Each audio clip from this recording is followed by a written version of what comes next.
Yeah, next we have up Jack, who's taking the train down from Westerly, Rhode Island. So, a little out of towner. Love that. He'll be presenting Adva Mobile. Right. You guys all know Westerly because Taylor Swift has a home there. It shows up shows up for 2 weeks every.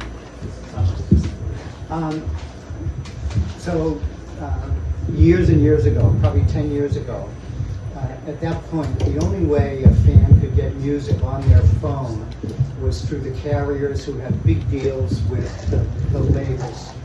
So we were trying to figure out, well, how does an independent artist get music to their phones? And as we were discovering how they would go about doing that at the time, what we learned was that the mobile ecosystem provided this incredible capability of musicians to know their fans much better than email or social. And in particular, it gives the artist unique insights into individual fans, because once they had their phone number, they could track their artist as they were. Yeah, a little concert. So we built this platform that helps artists acquire, engage, and sell to their fans, primarily using mobile technologies and primarily using text. I'm going to show you just a handful of the pages of the back-end platform that the artists use to sort of set all of this up. I'm going to start, though, by saying that what you see here, this is an artist on our platform, Raspberry Sky, Shane Anderson. I'll talk a little bit about what he does. But when fans text into this particular phone number of his, they're automatically opted into a database. And from there, we know who that fan is and can learn more and more about that fan as they go forward. And when they text in, what's most typical is that we answer that text with a link to a mobile web app. And mobile web app is pretty much just like their website, but optimized for their mobel phones. And that's what's showing up, here, this sort of emulator of what their app looks like. That app, I'll come down to here and say that here on the left-hand side is the navigation where you go in. I'm not going to show you these pages, but you go in and can set up all of these pages, all of your shows, content. You can sell. There's a mobile store as part of the platform, and so that's part of it. And what we find is that the artists use that probably half the time, because when the fans text in, sometimes you want to send the fan to one of the mobile web app pages that we have, and particularly when I get into engagement tools. Contests are a big deal, surveys are a big deal, but we also allow you to replace that URL with your own URL. So sometimes they're sending out a text blast that I'll get into in a minute, where you're sending them off to YouTube or Amazon to buy stuff. So come back up here to the main. So here are some of the engagement tools. Campaigns are where you set up text blasts that would go out to targeted fans, and so we've got a complete filtering section. You'll see that in a couple of minutes. We run a bunch of other things. Forms and widgets are landing pages, or little widgets that you can put on your websites in order to get fans to enter their phone numbers and join your club. And you probably know that one of the major differences, we have a full email platform, but one of the major differences between email and text is that with email you can buy huge lists and spam out to fans, and the fans have to proactively unsubscribe. But with text, the fan has to opt in proactively. And so typically the artists are up on stage, say, hey, I've got a contest going. It really happens at shows. You can win cool stuff over at the merch table. Text in, and when they text in, they do that, or there are other kinds of ways where the fan actually text in to opt into the fan club. What's, I think, more interesting to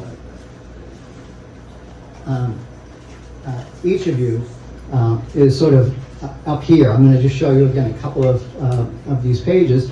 I'm not going to show you autoresponder, but in autoresponder you can set up your own custom messages back to the fan. And we set that up so that when the fan texts in for the very first time, they get a message. They can text in subsequent times. They might get a different message. We also have a very, very cool feature where if they text in a particular keyword, you can set a custom message up for that. And that turns out to be really, really useful. If you're at a show in Houston, you can tell the fans, text in Houston. Well, now you can filter all of your fans that were at the show in Houston. So the next time you're coming to Houston, you've got a database. You can filter that database and say, hey, thanks for coming to my show. I've got another one coming up in 3 weeks. Here's a link to go and get tickets, do things, like that.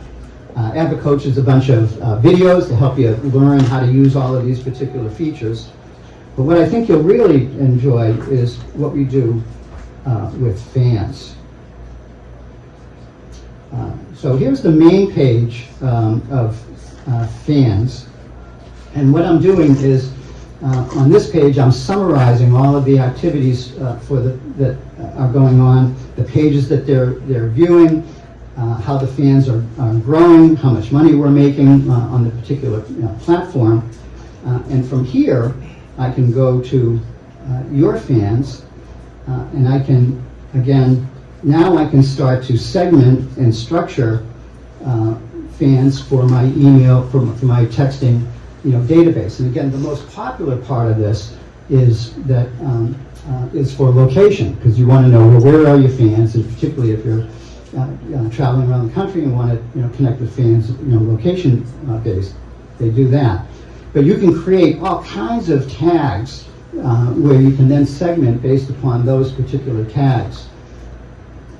And then one of the last slides or pictures that I want to show you is the fan details. So this is me, and a couple of things about this.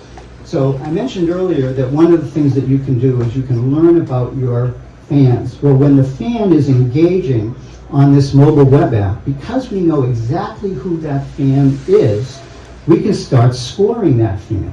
So if they're buying things, if they're downloading music, if they're looking at photos, if they're reading lyrics, anything that they're doing on that, we'll assign a value to that and score that fan. So now you can segment out fans that are with an engagement score of, for example, greater than 50. These are super fans.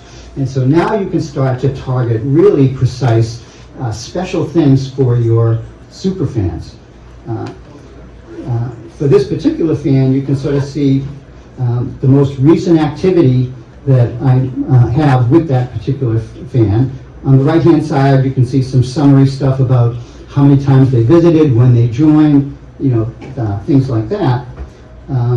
Here are some of these tags, contact, details, and then in the messages. So not only do we allow the artist to do text blasts and email blasts to targeted audiences, but the artist can also have one-to-one conversations with that fan, and they do that on this particular part of the web app. And so now you can, really start to engage your fans in a personal way. And what we find, maybe a third of the artists really like having this one-to-one conversation. Another 2/3 or so, they've either got some thousands of fans on the platform and can't really manage that, and so they just sort of send off, when the fan texts in, they can send them back to a default message. They can send them a custom message, back and forth to keep in touch with that. So then. Again, trying to sort of keep this within the 5-minute, range. There are two other things that I could tell you about that I think are really sort of interesting. So, what Shane wants to do is use the platform in order to sell effectively shared royalties for his music. So he wants to use this as a revenue generator where he's going to sell, let's say that he creates a song, he establishes a value for it, now he's going to share, sort of like Bitcoin, an ownership of that particular song, where now the fan can not only be part of the journey with the artist, but can also share in the revenue that the artist is going forward. So I think that that's a really interesting idea.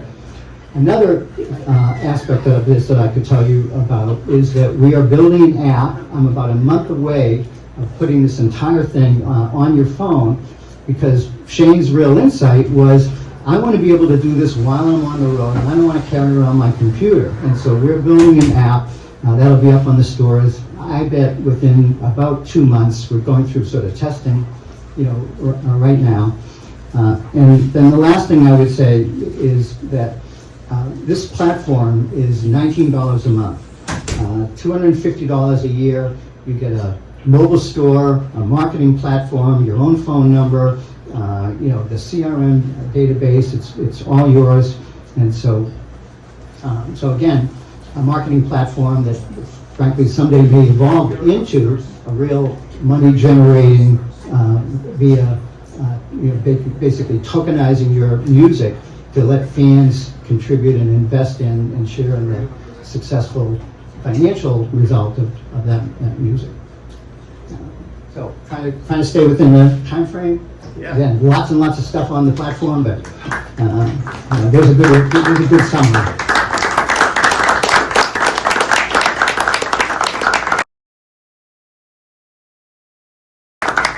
Questions, or you can catch me later. Or? Yeah, who's got a question? You mentioned a bunch of different things, but what do you think is like the best call to action to get fans to engage over mobile versus contests work fabulously well at shows. So typically, because it's a full, let me go back to the,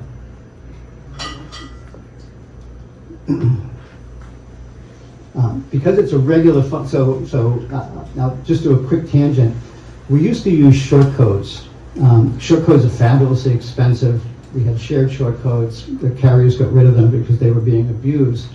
The real advantage of having your own phone number is this one-to-one communications. So typically at a show, they'll put up a sign that sort of says either join my mobile club or enter the contest if they're running a contest at the show. And the fans will sort of text in, they're either, and then they're just sort of promoting. Again, the fan has to proactively opt in to the mobile club in order to do that. So shows are a good way to promote that, and then just sort of promoting the phone number either through the widgets or just putting out social media stuff saying I've got this new fan club, text in, that way.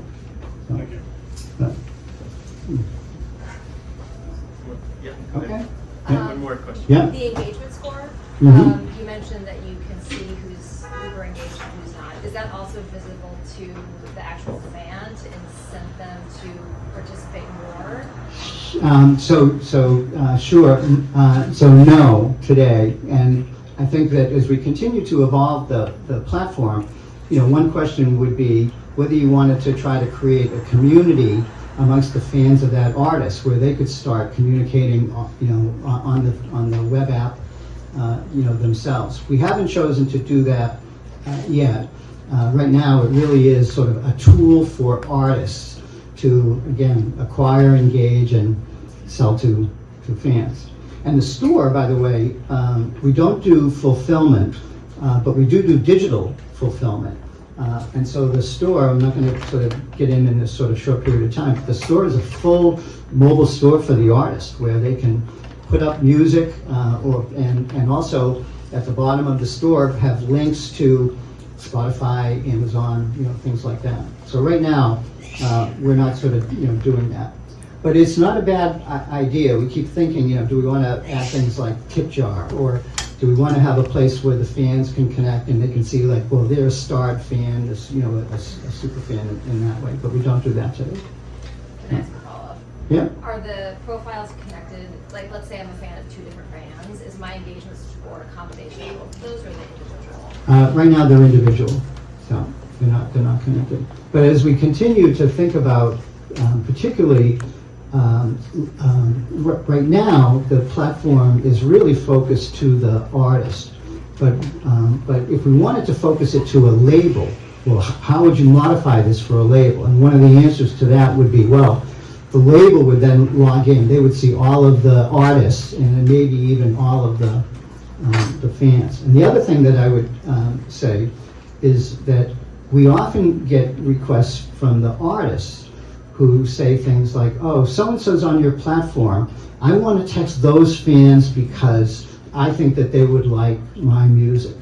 And that is actually prohibited by all of these rules that text has. And I would just say that if you think about the difference between text and email, you get a zillion spam emails a day.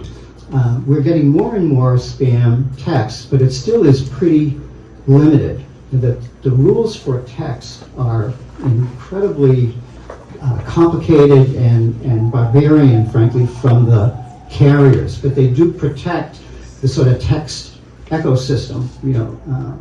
So it's not all bad, but we actually tell artists, no, the fan actually texted into Raspberry Sky. They didn't text into Sean Adwa or Natalie Stovall or some of the other people, you know, on the artist that they would, you know, they would like. So, and we manage all of that. You can just sort of imagine at the back end of complying with the carriers and integrating with text. You know, if you think about even a text blast, you know, we use another service that we pay for, but the artist sort of sends out a text blast to this company, and they figure out for us, oh, well, this person is at Verizon, this person's at AT&T, this person's at T-Mobile. So that's all kind of managed as part of the back-end stuff that we do. And we also manage the whole, you know, opt-in, you know, opt-out, which are also, you know, quite draconian rules, and things like that. So. All right. Great.